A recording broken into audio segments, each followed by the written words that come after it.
Halo teman-teman semuanya, kembali lagi ke channel saya. Dan pada kesempatan di video ini saya akan membagikan sebuah cerita, yaitu sebuah pengalaman. Sebuah cerita dan pengalaman dari salah satu teman yang sudah mengirimkan email kepada saya. Jadi ceritanya di beberapa hari yang lalu saya sempat membuat story begitu. Bagi siapa teman-teman yang mau menceritakan pengalamannya ataupun kisah hidupnya begitu yang bisa menginspirasi buat teman-teman semuanya, silahkan di-share. Dan akhirnya ada email yang masuk dan mau menceritakan pengalamannya.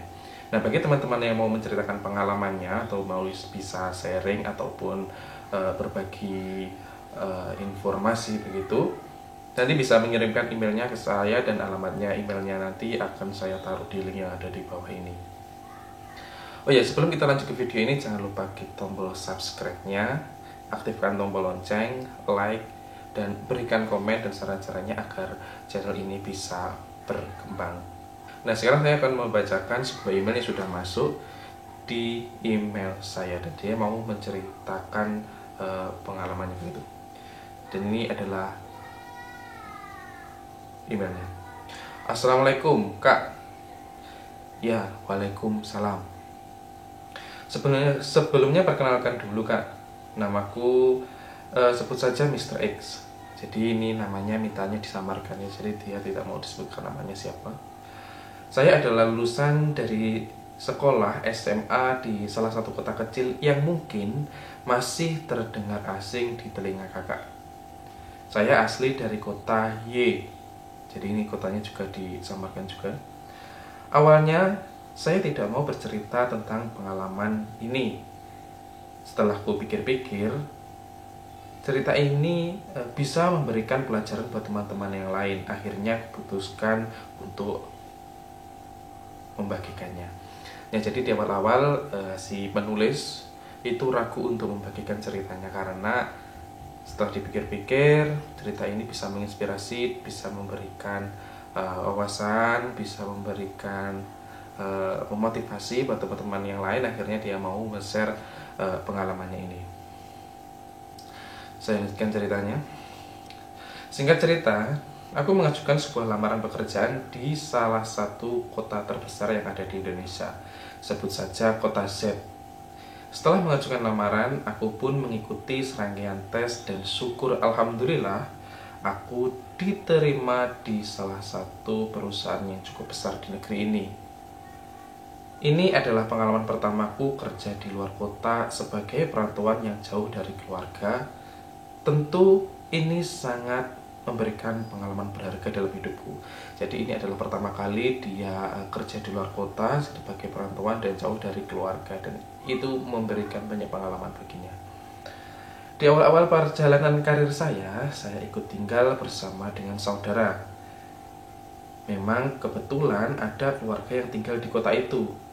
Saya pun mulai beradaptasi dengan lingkungan yang baru. Nah, ketika dia sudah dinyatakan diterima, dia ikut tinggal bersama saudara yang kebetulan juga tinggal di kota tersebut. Setelah beberapa bulan dan aku merasa siap, aku memutuskan untuk mencari kontrakan sendiri dengan tujuan untuk menjadi pribadi yang lebih mandiri lagi dari sebelumnya. Disinilah cerita sebenarnya dimulai. Dengan kontrak sendiri, artinya saya mempersiapkan semuanya sendiri, mulai dari makan, bersih-bersih, dan lain-lain. Sebetulnya itu semua tidak mengkagetkan, karena sebelumnya sudah belajar dan mulai terbiasa. Jadi setelah beberapa bulan dia ikut saudaranya, dia memutuskan untuk kontrak sendiri dengan tujuan untuk dia menjadi pribadi yang lebih mandiri lagi. Pilihan yang sangat bagus, bisa mandiri lagi ya. Di saat inilah pengalaman yang mau kubagikan kepada teman-teman. Pernah di suatu saat aku kehabisan uang. Uang di dompet tinggal Rp7.000. Di ATM pun juga sudah kosong. Sementara gajian masih beberapa hari ke depan. Bagaimana mungkin uang 7.000 bisa buat bertahan sampai beberapa hari ke depan? Beli mie instan pun juga tidak cukup. Kita ketahui bersama bahwa biaya hidup di kota ini cukup mahal. Mustahil memang. Akhirnya saya harus memutar otak bagaimana agar tetap bertahan dengan keadaan yang sulit seperti ini. Jadi di sini diceritakan bahwa dia hanya memegang uang Rp7.000 yang ada di dompet, di ATM punya pun juga sudah kosong. Ketika dia diberikan mie instan pun juga tidak cukup untuk beberapa hari ke depan, sehingga dia harus bisa memutar otak agar bisa tetap bertahan sampai gajian ke depan. Sebetulnya saya punya saudara, teman-teman juga banyak. Aku yakin ketika dimintai tolong mereka pasti membantu. Namun, aku tetap kekeh dalam pendirianku untuk tidak merepotkan mereka. Memang jarang sekali aku bercerita seperti ini. Ketika dalam keadaan sakit pun, aku juga tidak pernah memberi kabar kepada keluarga ataupun orang tua. Aku tidak mau mereka khawatir. Ya, jadi ini penulis ini terlihat mandiri sekali ya, dan pikirannya juga sudah cukup dewasa menurutku. Selama masa sulit ini, saya hanya makan ote-ote, sebuah jajanan gorengan. Jadi di sini dijelaskan juga bahwa dia hanya makan ote-ote, yaitu sebuah jajanan gorengan begitu, yang kujadikan lauk untuk makan bersamaan dengan nasi. Dan kebetulan nasi itu selalu saya masak setiap hari dengan menggunakan magicom, masak nasi sendiri. Dengan harga 2.000 bisa mendapatkan 3 buah ote-ote. Itu untuk 3 kali makan, untuk sarapan, makan siang, dan juga untuk makan malam. Itulah menuku hingga 3 hari berikutnya dengan menu yang sama. 2.000 kali 3 hari totalnya 6.000. Artinya uang dari 7.000 dikurangi 6.000, sisa 1.000 saja. Di hari yang ketiga, saya diberi lauk oleh teman kerja. Pada saat itulah aku merasa bisa makan lahap selama 3 hari terakhir. Aku merasa bahwa ini adalah masa-masa tersulit saya. Keesokan harinya gaji sudah keluar. Aku pun bergegas untuk menyusun rancangan kebutuhan selama 1 bulan ke depan. Jadi di sini sangat cukup memprihatinkan ya. Jadi selama 3 hari dia hanya makan ote-ote. Jadi ote-ote itu adalah sebuah jajanan gorengan begitu.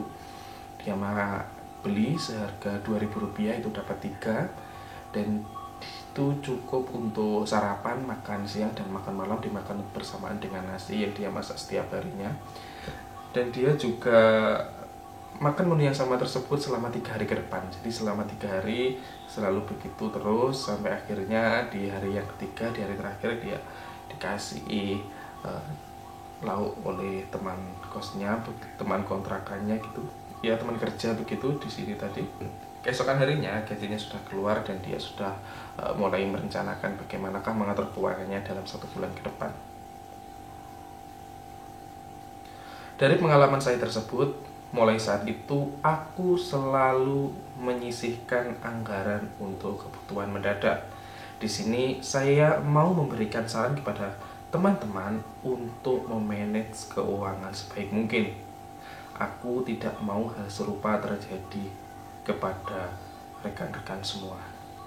Nah, jadi dari semua kisah-kisah tadi yang diceritakan di sini dapat diambil kesimpulan, dan dia memberikan saran kepada kita semua bahwa kita harus bisa memanage keuangan dengan baik. Dan dia berharap pengalaman yang dialami ini tidak terjadi kepada teman-teman yang lain begitu. Sekian sepenggal pengalaman saya, semoga bermanfaat, dan manajelah keuangan dengan baik. Tertanda Mr. X. Ya, itulah singkat cerita dari Mr. X. Ya teman-teman, sekianlah sepenggal cerita dari seorang teman yang mengirimkan email kepada saya. Dia membagikan pengalaman ceritanya Dan di sini dapat simpulkan bahwa betapa pentingnya kita dalam mengatur keuangan. Ketika kita di perantauan mungkin kita masih sulitan untuk memanage keuangan begitu ya. Tapi di sini sangat diperlukan sekali bagaimana kita harus bisa memanage keuangan dengan sebaik mungkin, sehingga dalam jangka 1 bulan ke depan minimal hingga gajian mungkin kita jadi masih tetap bisa bertahan. Ya, sekianlah singkat cerita dari teman-teman tadi. Semoga bisa bermanfaat bagi kita semua, dan apabila teman-teman mau share, mau menceritakan, mau membagikan pengalamannya, nanti bisa kirimkan email di email yang ada di bawah ini, nanti saya taruh di deskripsi. Nah, bagi teman-teman yang kurang mengetahui bagaimana cara memanage keuangan yang baik, di video saya yang sebelumnya nanti bisa di scroll ke bawah, ataupun nanti akan saya taruh juga nanti di deskripsi yang ada di bawah ini bagaimana cara mengatur keuangan yang baik. Dan jangan lupa klik tombol subscribe, like, share, dan komennya agar channel ini bisa berkembang menjadi yang lebih baik lagi. Sampai jumpa di video selanjutnya. Assalamualaikum warahmatullahi wabarakatuh.